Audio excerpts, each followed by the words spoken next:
Activity in China's manufacturing sector contracted in January at its fastest pace in almost 3.5 years, even coming in lower than market expectations. Meanwhile, the National Bureau of Statistics also released non-manufacturing PMI figures for January, and they showed a slight drop from December.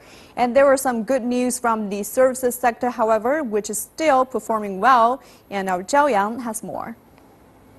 January's Purchasing Managers' Index for the manufacturing sector was 49.4, compared with the previous month's reading of 49.7, both below the 50-point mark that separates growth from contraction.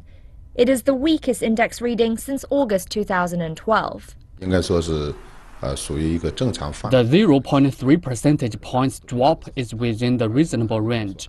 It's not a big fall, and it's caused by some short-term seasonal factors. But it's notable that downward pressure may still exist. Equipment manufacturing activity dropped 2.3 percentage points, while activities in large and medium-sized enterprises also slowed. In the meantime, the consumption products manufacturing sector was more active in January.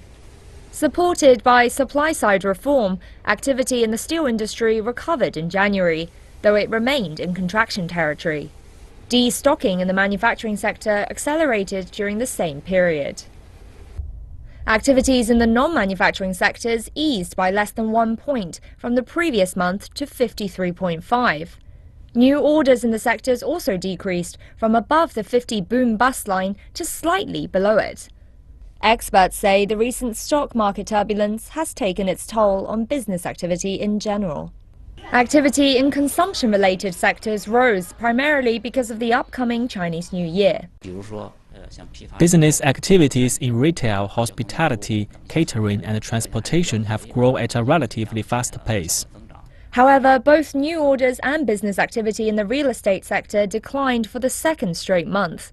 Analysts believe these PMI readings are influenced by the week-long Lunar New Year break beginning February 7th. Zhao Yang, CCTV.